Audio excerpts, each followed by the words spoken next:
Bonjour à tous, je vous propose aujourd'hui une présentation de la prise en charge thérapeutique de l'hypertension artérielle à Mayotte. C'est une présentation qu'on avait fait avec Marion en mars 2018 et que j'ai mise à jour là pour cette présentation.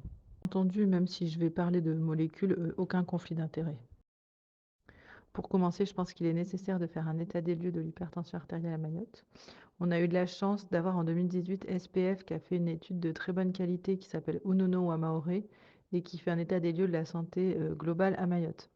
Donc il y a plein de chiffres et de données passionnantes sur les maladies infectieuses, mais aussi le diabète, l'obésité, l'hypertension, etc. Donc moi, je vous présente ceux de l'hypertension.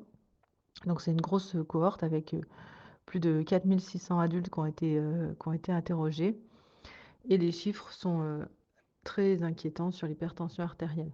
Grosso modo, on a quasiment 50% des Mahorais de plus de 30 ans qui sont hypertendus, donc plus qu'en métropole. Après, pas de grosse surprise, les hommes sont autant hypertendus que les femmes. Et la prévalence augmente avec l'âge, ça vous en doutez. Mais en fait, ce qui est plus inquiétant encore que la prévalence, c'est le nombre de patients qui ne se savent pas hypertendus, d'où l'importance des dépistages. Et après, parmi les patients, c'est le nombre de patients qui ne sont pas traités. Et après, parmi ceux qui sont traités, c'est ceux qui ne sont pas contrôlés. Donc là, c'était le tableau qui synthétisait un petit peu l'état des lieux. Donc on voit que la prévalence, donc à partir de 18 ans, elle est de presque 40%. Et après, c'est le nombre qui sont traités pharmacologiquement parlant, il y a 1 sur 2, et ceux qui sont contrôlés, même pas un tiers. Pour faire nos protocoles, on avait utilisé les recos de 2018 de l'ESC et on a actualisé avec les recos de 2023. En pratique, autant les recommandations de 2018 avaient amené pas mal de changements, autant celles de 2023 n'ont pas fait beaucoup de changements. Et donc c'est pour ça que je vais présenter les tableaux de 2018 qui sont quasiment identiques. Un tout petit point sur les règles d'hygiéno-diététique, parce que même si on sait que c'est quand même la thérapeutique, enfin, les médicaments qui vont être le plus efficaces pour traiter l'hypertension artérielle, ça marche mieux avec un petit peu de règles d'hygiéno-diététique. Donc, c'est l'activité physique. Ça, c'est plutôt du bon sens, c'est de reprendre une activité physique, c'est marcher, c'est d'aller au champ, c'est nager, etc. Et c'est l'alimentation. Et dans l'alimentation, tout particulièrement, c'est l'alimentation riche en sel. À Mayotte, les gens salent énormément. Donc, on avait fait une fiche qui montrait un petit peu où était le sel caché et comment diminuer le sel. Le conseil le plus simple que vous pouvez donner, c'est qu'en fait, quand même, comme à Mayotte, beaucoup de gens cuisinent, c'est de leur dire de moins saler quand ils cuisinent. Et puis après, de faire attention à tout ce qui est chips. Un point important, c'est quand débuter le traitement antihypertenseur? Eh bien, tout de suite. Les recos ne disent pas d'attendre. Il n'y a pas quelques mois d'essai de règles diététiques. Donc, dès que vous voyez une hypertension artérielle, vous pouvez débuter. Donc là, on rentre dans le dur de la thérapeutique. Donc, en gros, il y a 3 étapes où on monte progressivement les traitements. La première étape, c'est une combinaison, c'est une association de traitements. Donc, on ne commence pas en monothérapie, on est direct en bithérapie. La bithérapie avec IEC ou ARA2, inhibiteur calcique ou diurétique. Et puis après, on monte. Ça, c'est les recos de 2018 qu'on a adaptés, nous, pour en faire notre protocole. Donc, c'est le protocole que je vous présente, qui est la prise en charge d'une hypertension artérielle sans signe de gravité. Donc, avec une fonction rénale normale. Il existe un protocole de la prise en charge d'une hypertension artérielle avec signe de gravité, c'est-à-dire soit avec des complications type AVC, etc., soit avec une complication aiguë du style HTA maligne. Il y a un protocole qui explique comment prendre en charge l'hypertension artérielle s'il y a une insuffisance rénale, et il y a un protocole qui explique comment prendre en charge l'hypertension artérielle chez la femme enceinte. Donc nous, on proposait cette escalade thérapeutique qu'on avait réfléchie et qui nous semblait la plus adaptée à partir des recommandations et de ce qui était possible de faire à Mayotte. Donc on proposait de commencer avec directement un inhibiteur calcique pleine dose auquel on associait soit un IEC, soit un anapamide, qui est l'anapamide, un diurétique, on va y revenir. Après, vous mettez les 3, et puis si ça ne marche pas, vous mettez tout pleine dose. Donc au début, vous avez le droit de mettre demi-dose, et puis ensuite, vous mettez tout pleine dose. Et si tout ça, ça ne marche pas, vous allez rajouter une 4e ligne, mais on y reviendra après. On fait une escalade thérapeutique si la tension n'est pas contrôlée et si le iono est normal. Je vais y revenir un peu plus tard. Donc, le choix des molécules. Premièrement, l'inhibiteur calcique. On a choisi l'inhibiteur calcique parce que il n'y a pas tant d'études sur les populations avec la peau noire, mais il y en a une qui a été faite en 2019 qui prenait enfin un grand nombre de malades, qui avait été faite en Afrique centrale, je ne sais plus dans quel pays, et qui montrait que pour baisser l'hypertension artérielle, dans le choix de la bithérapie, il fallait qu'il y ait un inhibiteur calcique. Donc nous, on a extrapolé, c'est vrai, aux patients mahorais et on s'est dit, en première intention, on met un inhibiteur calcique puisque nos patients ont la peau noire.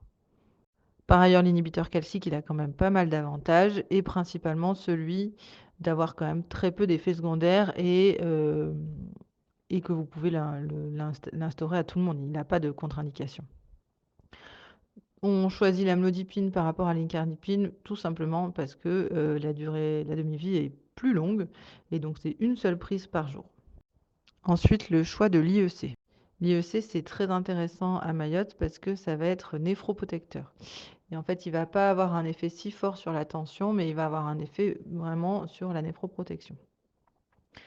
Ils sont plus efficaces et ils sont moins chers que les ARA2. Donc c'est vrai que nous, c'est pour ça qu'on privilégie les IEC plutôt que les ARA2. Ils ont quand même 2 gros effets secondaires, c'est la toux qui est quand même assez fréquente et les angioedèmes. Et ça, je vous ai mis des photos, c'est aussi assez fréquent. On en a vu pas mal finalement au CHM et ça contre-indique à vie IEC et ARA2. Par ailleurs, l'objectif de l'IEC, c'est de le mettre à la plus haute dose possible. Donc vous commencez avec une demi-dose et puis vous montez progressivement tant que le iono vous le permet. Comme pour l'amlodipine, vous prenez une demi-vie qui est la plus longue possible. Donc c'est pour ça que nous, on avait choisi perindopril, qui est la demi-vie la plus longue, et le telmisartan, c'est l'ARA2 le plus long. Ensuite, le choix du diurétique. Donc pourquoi on avait préféré l'indapamide? Tout simplement parce qu'il y a quand même pas mal d'études qui montrent que c'est plus efficace. Donc on n'est pas non plus allé chercher bien loin. On voit que le diurétique indapamide est plus efficace, c'est pour ça qu'on l'avait préféré. En plus de ça, il a l'air d'être mieux toléré. Il a une demi-vie qui est un petit peu plus longue. Il entraîne moins de dysfonction érectile et moins d'hyperglycémie. Donc c'est celui-là qu'on avait choisi. Après, il existe aussi la chlortalidone qui, je crois, est très efficace, mais ça existe uniquement en association fixe, donc en molécule qui contient deux traitements. Et il y en avait très peu sur Mayotte, donc nous, on ne l'utilisait pas. Alors, premièrement, un point sur le choix des traitements. Simplement, nous, c'est les traitements qu'on conseille. Mais si vous êtes face à un patient qui est contrôlé avec d'autres traitements, vous ne changez pas, c'est pas la peine. L'objectif, c'est que l'hypertension artérielle soit contrôlée. Voilà, à part pour l'IEC qui est vraiment intéressant s'il y a besoin d'une néphroprotection. Mais sinon, pour tout le reste, si votre patient il est contrôlé sous un autre traitement, vous les laissez. L'objectif, c'est qu'il soit contrôlé. Ensuite, l'escalade thérapeutique, j'ai dit on augmente tous les 3 mois en faisant un iono à chaque changement de dose d'IEC ou d'indapamide. Donc à peu près un iono, vous le faites une semaine, 15 jours après votre introduction ou votre modification de posologie de ces traitements-là. Après 3 mois, si le traitement n'est pas efficace, alors on va arriver dans la quatrième étape. Mais il faut se poser quand même la question de savoir pourquoi il n'est pas efficace. Donc première question, la plus souvent, c'est l'inobservance. Avec, pour un tas de raisons diverses et variées à Mayotte, des patients qui sont inobservants, donc il faut creuser du côté de l'observance. Après, il faut chercher des causes d'HTA secondaires. Ça, il y en a pas mal à Mayotte.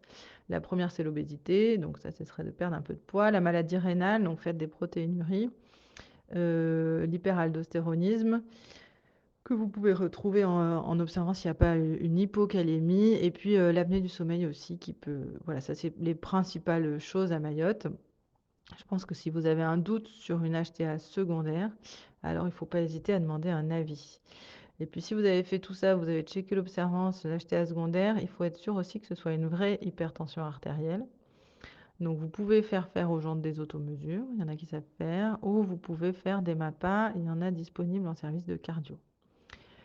Si vous confirmez votre hypertension artérielle résistante, c'est-à-dire que malgré la trithérapie pleine dose, elle n'est pas contrôlée et qu'a priori, vous n'avez pas d'argument pour une HTA secondaire, ni d'argument pour une inobservance, alors on peut rajouter une molécule. Et donc, c'est là que vous pouvez rajouter soit l'aldactone, soit un alpha-bloquant.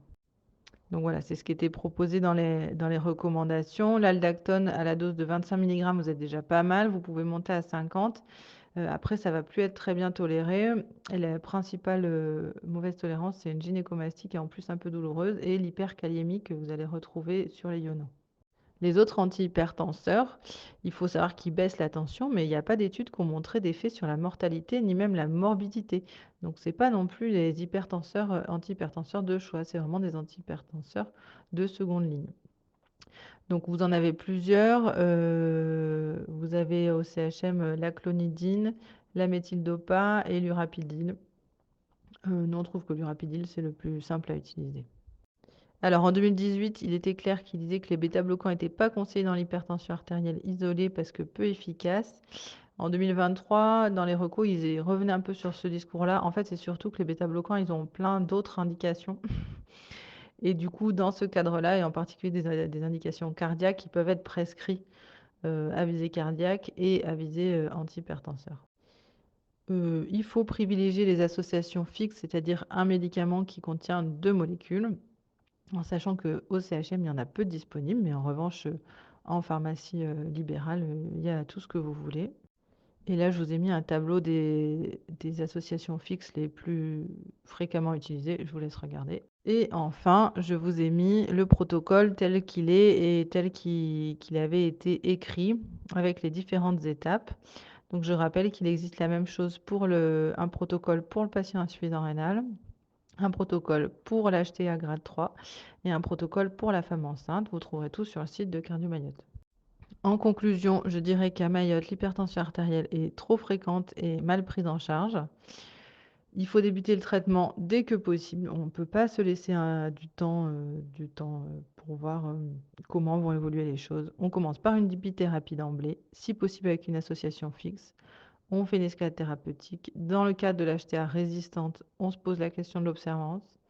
Si la question d'observance n'est pas bonne, enfin, n'est pas le problème, on pose la question de l'HTA secondaire et de l'HTA blouse blanche. Et donc, il existe de nombreux protocoles sur ce site que je vous invite à regarder. Merci.